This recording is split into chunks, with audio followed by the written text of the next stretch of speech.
हमें ज्वाइन के senior anchor person Fawad Ahmed हमारे साथ मौजूद हैं। फवाद साहब, आज अदालत में बड़ी दिलचस्प सूरत-ए-हाल देखने को मिली। चीफ जस्टिस ने रिमार्क्स देते हुए कहा कि इलेक्शन की तारीख के मामले पर पीटीआई और पीपल्स पार्टी एक पेज पर आ गए हैं। अगर हम अदालती रिमार्क्स से हटकर आपका तज्जिया लें तो आप क्या मुस्तकबिल करीब में ऐसा कोई इत्तेहाद बनता देख रहे हैं? देखिए जी, इत्तेहाद की अगर बात करें तो ये मुमकिन नहीं है, क्योंकि जिस शिद्दत के साथ दोनों जमातों ने एक दूसरे के खिलाफ बयानिया तरतीब दिया, शायद वो मुमकिन नहीं है कि मुस्तकबिल करीब के अंदर ऐसा हो। हाँ, ये जरूर हो सकता है कि जिस तरीके से 80s और 90s के अंदर पीपल्स पार्टी और नून लीग आपस में दस्तों के रिवान थे, एक दूसरे के खिलाफ इलेक्शन लड़ा करते थे और उसके बाद तीसरी कुव्वत ने उन दोनों को मिलने पर मजबूर कर दिया, तो हो सकता है कि मुस्तकबिल के अंदर, मुस्तकबिल बईद के अंदर, मुस्तकबिल करीब के अंदर तो ऐसा मुमकिन नहीं है, लेकिन ऐसा हो सकता है कि बहुत आगे जाके किसी मौके के ऊपर किसी तीसरी सियासी कुव्वत के मुकाबले में ये दोनों सियासी जमातें इत्तेहाद कर लें या जो है वो एक मंशूर की तरफ चलें। लेकिन इस वक्त जो पोजीशन पाकिस्तान तहरीक इंसाफ माजी में ले चुकी है और फिर जो पोजीशन पाकिस्तान पीपल्स पार्टी ने तहरीक अदम एतमाद से लेकर और तमाम सियासी मामलात के अंदर लिए, उसमें मुमकिन नजर नहीं आता कि किसी मामले के ऊपर या किसी सियासी इत्तेहाद की तरफ ये जो है वो मामला जाए। जहां तक जिस मौजू के ऊपर आप लोग इज़हार ख्याल कर रहे हैं वो इलेक्शन की तारीख से हवाले है, इसमें अगर आप पीछे जाकर जरा देखें तो मुझे अब जो है वो कड़ियां मिलती हुई दिखाई देती हैं। ये कड़ियां मुझे मिलती हुई दिखाई देती हैं अगस्त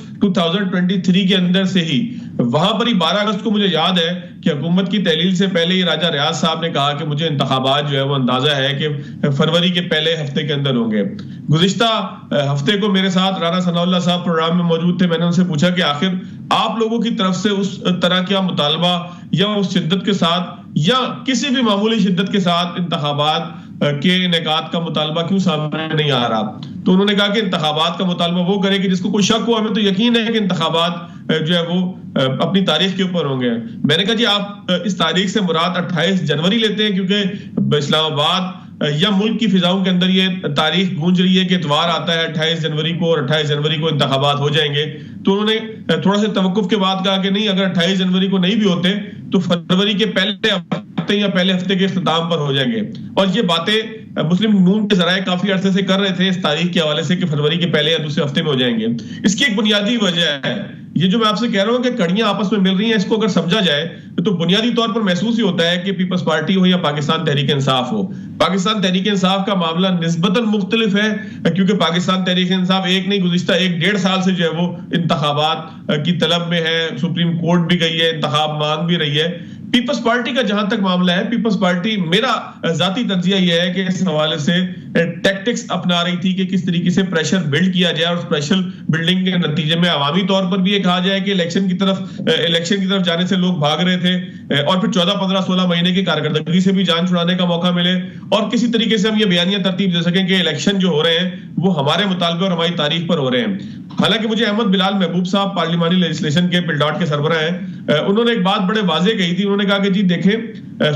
मुझे वो जो जुमला भी याद है, वज़ीर सिंध जनाब मुराद अली शाह साहब जब सीएम थे तो उन्होंने कहा कि जी अगर जबरदस्ती हमसे मर्दमशुमारी की मंजूरी की बात करेंगे तो मैं वॉकआउट करूंगा। लेकिन अगले दिन हमने जाके देखा कि वो उस मफादात काउंसिल के अंदर मौजूद थे कि जहां पर मर्दमशुमारी की मंजूरी का फैसला हुआ। मैं जरा दोबारा अपनी बात को कनेक्ट करूं कि मर्दमशुमारी की मंजूरी के बाद तमाम सियासी जमातों को यह अंदाजा था कि अब इलेक्शन कमीशन अपना एक वक्त लेगा जिसके अंदर दोबारा से हल्का बंदियां होंगी और उस हल्का बंदियों की बुनियाद पर इंतखाबात के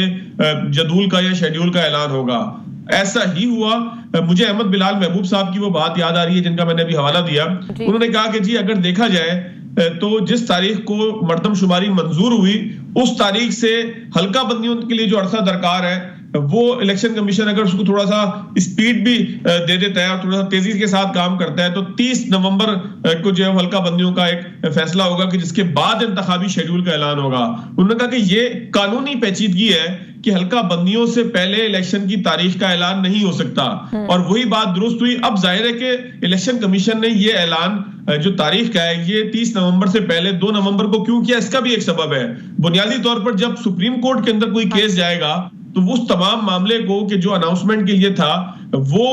समरी करके सुप्रीम कोर्ट के पास ये इख्तियार मौजूद है कि वो किसी मामले के ऊपर जो है वो कोई ऐसा रास्ता निकाले कि जहां पर कोई अगर डेडलॉक हो या किसी चीज के अंदर इबाहम हो तो उसकी तशरीह करे। तो सुप्रीम और इसके अलावा वैसे भी 7 नवंबर को जो 3 महीने की डेट थी वो भी पूरी और 3 महीने का वक्त पूरा हो रहा था।